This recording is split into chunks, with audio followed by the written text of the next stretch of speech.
Haywood was ready. From her perch, high above the Laguna Salada, she scoured the scorched horizon, closed her eyes, and listened to the desolate silence. A deep breath filled her lungs with salt-laden air. She opened her eyes and settled her cheek against the stock of her .308 sniper rifle. She called it Lawbringer. Its name and the red star of the Republic was etched into the receiver. The rest of the rifle was jet black, meticulously maintained despite years of service. Lawbringer had delivered the Republic's justice before. Today would be no different. Their latest target belonged to Las Caras Saladas, the Salt Faces. They operated from the salt flats around the ruins of Old Mexicali. Caravan burners, tooth collectors, slavers. NCR supply lines to Baja had long been disrupted by these raiders. Range, 954. Haywood slowed her breathing. 954. Check. Malo filled her scope. Even from their position high in the Sierra Cucapa, he was unmistakable through the magnified optics. He roamed among his warriors, striking those with the back of his hand who displeased him most, and they scurried into their makeshift hovels before him. His armour, stitched with human teeth, glistened beneath the desert sun. He was the last of the salt chiefs. Beyond Malo's camp, the salt stretched to every horizon, white enough to resemble snow beneath the desert sun. Haywood tracked Malo as he approached a pot, hanging over a fire. He ladled the contents into a bowl. She dreaded to think what was in it. The smoke rose away from him. A wisp of sand spiraled along the salt flats amid the shimmer of heat. Wind, she asked. Holding. You're good. She adjusted the crosshairs a fraction as Malo settled into profile. She let half a breath escape and squeezed the trigger. A loud crack rang out, yet Lawbringer barely moved against her shoulder. A heartbeat later, the round ripped Malo's jaw from his face. He slumped to the floor in an instant. Fernandez frowned. You missed. Haywood didn't look up. No, I didn't. You missed the brain. Adjust. I got it, Haywood said. Malo writhed on the floor and propped himself to a sitting position, cradling what was left of his face. Haywood fired again, and this time he went limp, as the top of his skull burst across the white sand. The camp went into a sudden frenzy. Fernandez lowered her binoculars. That's our signal to leave. Haywood raised her head, satisfied. Next time warn me if you're going to play with your prey, Fernandez said as she packed away her binoculars. 4 years together, and you still make me nervous. He deserved it. Children without teeth. Families left mutilated. Malo did deserve his death. They didn't. Orders were orders. Just another mission. Road? Nope. Fernandez frowned in concentration. Haywood walked point. Lawbringer cradled across her chest as they made their way back to base. Fernandez grinned. Rifle? Nope. Her smile disappeared. You're not practicing your Spanish, are you? The only Spanish I know, Alicia, is what you've taught me. Like chinga. Fernandez laughed, her voice roughened by 2 centuries of dust and radiation. That's my girl. There's nothing out here. A whole load of nada. What else begins with R? Radiation. Radiation? You can't see radiation. Haywood turned, walking backward with a grin across her scarred face. Oh, I see. Very funny. Okay, my turn. I spy with my little radiated eye something beginning with K. K? Haywood turned to face front again. Killer. What number was that? 59. Haywood tapped the white tally painted on her breastplate. Killer. Number 59. You'll need to update it. Yeah, I will. You sure love your symbols? Tattoos? Markings? At least I still have the skin to ink. Ouch. What did the instructor say about you back in training? That was almost a decade ago. I still remember every word, because you won't let me forget. Steady heartbeat, good judgment, and the ability to detach yourself emotionally from difficult situations. Haywood joined her for the last line. Story of my love life. Fernandez laughed again. The sun bore down on them. Haywood was grateful for the shade her ranger coat and hat provided. Fernandez picked at the loose skin on the back of her hand. 2 centuries after the Great War, her body refused to die. Born in Baja California before the war, she liked to remind anyone who would listen that she was more Californian than any smooth skin in the NCR. Fernandez clicked her tongue in disgust as another strip of weathered skin peeled free. Haywood glanced over at the familiar ritual. Fernandez caught her looking back. Try looking this good at over 200 years old. Haywood didn't flinch. She hadn't asked for a partner. Fernandez had been assigned to her. Neither had requested a change since. Dolores, She's early. Fernandez stopped and nodded toward the south. A towering wall of dust swallowed the southern horizon. A sudden gust pelted Haywood with grains of sand. She pulled her neckerchief over her mouth. I thought we would outrun her. The great radiated storms that rolled north from the desert could strip flesh from bone if they caught you in the open. The ruins of Progreso lay ahead. If they reached it in time, they could wait it out. Without a word, both Rangers quickened their pace. The wind whistled across the wastes. Sand pinched at Haywood's skin. She lowered her head and gripped Lawbringer tightly, shielding it from flying grit. She focused on the broken road before her, the only navigational aid in dust-filled conditions. Visibility had shrunk rapidly to little more than a few dozen yards. The two Rangers instinctively closed ranks. The wind turned to a roar as they approached the ruins. A pre-war warehouse stood at the entrance to the ruined town, looming over the surrounding buildings. Their sanctuary from the storm. Haywood stopped. Movement. Through the flying sand, an outline emerged from the wall of dust ahead. It staggered along the broken road, bent over, drifting from one side to the other, as though every step were a struggle. She raised a fist. Fernandez halted instantly. "What's wrong?" The figure was alone, but Haywood knew that meant nothing. No weapon, no attempt to seek cover. It could still be a trick. Raiders had used wounded bait before to lure in settlers and caravans. But in these conditions, the figure kept coming, slow, unsteady, into the wind. She raised Lawbringer to her shoulder and peered down the scope. The figure came into focus. A man. One hand clutched his side. A trail of blood marked his path. Her eye drifted from the wound to his clothing. A kilt of sorts. Nothing she'd ever seen a tribe or raider wear. She studied his face. The man raised his head. Young, but weathered beyond his years. He opened his free hand. No weapon, but a plea. Fernandez saw him and shouldered her rifle. Citizen or raider? Not sure. Looks hurt. Fuck him. Probably a salt face. Haywood kept him in her scope, her trigger finger resting alongside the guard. Only one way to be sure. Fernandez didn't argue. She understood the order. Fine, she sighed. But if he tries anything, you take his fucking head off. Fernandez shrugged off her pack and kept her rifle shouldered. She advanced cautiously, sweeping the ruined streets before turning back on the stranger. Haywood kept both in her scope. She slipped off her sunglasses. Sand immediately bit at her eyes, but her view down the scope sharpened. The storm thickened. Sand drifted between them in wavering curtains. Fernandez stopped a few yards short of him and barked an order. The man answered, but the words vanished into the wind. "Come on, Alicia, faster," Haywood muttered. The stranger moved his hand. Haywood's finger tensed alongside the trigger guard. He pulled his hand away from his side. Dark blood soaked through the tunic. Fernandez lowered her rifle and beckoned for Haywood to join her. Haywood reached them at a jog. "Stab wound," Fernandez said, "still bleeding." Fernandez shifted the stranger's arm onto her shoulder. "Take him." Haywood hesitated. "Captain." Fernandez only used her rank when it mattered. Haywood slung Lawbringer over her shoulder and took the man's other arm. He cried out in pain. Up close, the clothing caught her attention. Red. Not scavenged. Not tribal. Uniform. "Warehouse," Haywood said. She couldn't shake the thought of that uniform as they carried him toward the warehouse. "Give us your weight," Fernandez shouted. The stranger sagged against her shoulder. His feet barely touched the ground as they dragged him toward the warehouse. "Got him?" "Yeah." Haywood released the stranger and shoved against the access door. It refused to budge. She drove her shoulder into it.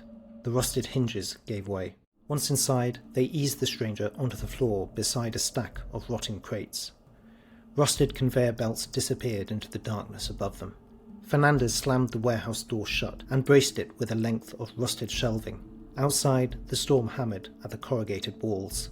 Haywood knelt beside him. A crop of platinum hair fell into view beneath the faded two-headed bear insignia pinned to her broad-rimmed hat. She unfastened his leather armor and peeled back the blood-soaked tunic. The wound came into view. One deep stab wound. Bloody, but survivable. "Lucky," she said, pulling down her neckerchief. "Missed the artery." "Stimpack." Haywood shrugged off her duster, revealing a battered combat breastplate scarred by years of service. She placed her coat under the man's head. Fernandez searched her pack and retrieved the first aid kit. She handed her the Stimpack, and Haywood drove it into the flesh beside the wound. Fernandez offered him her canteen. He drank, then broke into a fit of coughing. Haywood studied him. Head wrap, fingerless gloves, heavy boots, a small side sack. No trophies, no scavenged scraps. He wasn't a raider. He was dressed to travel. The stranger's breathing steadied. Colour slowly returned to his face. His eyes opened. They moved from Fernandez to Haywood, lingering on the bare insignia of a hat.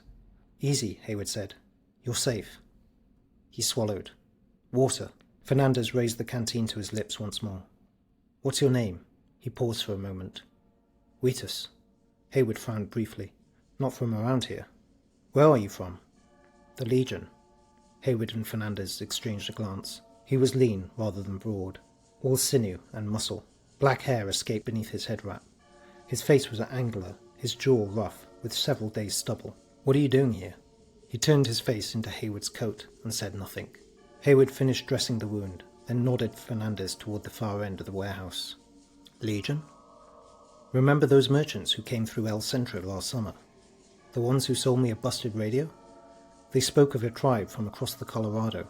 I'm pretty sure they called it the Legion." They glanced back at Wheatus. "He doesn't look much like a warrior." "No," Haywood watched him for a moment. "More like a scout." "His accent's different." "Yeah. Doesn't sound like anyone from the Republic." "What do we do?" "There's no way we'll be able to get him back to El Centro. We could leave him. He'll probably be walking after arrest. We'll have to file a report. He may be a spy." "A shit spy, if you ask me." They looked back at him. He lay where they'd left him, staring at the ceiling. "One of us could stay here while the other gets help." Fernandez hesitated. "Well, for the time being, we can sedate him and decide what to do once the storm passes," Haywood concluded. Haywood returned to Wheatus and pulled off her gloves. Tattooed across the back of her hands were two words: "Bear Claws." She retrieved a syringe of Medex from Fernandez's kit. The moment Wheatus saw it, he recoiled. "No!" He tried to push himself upright.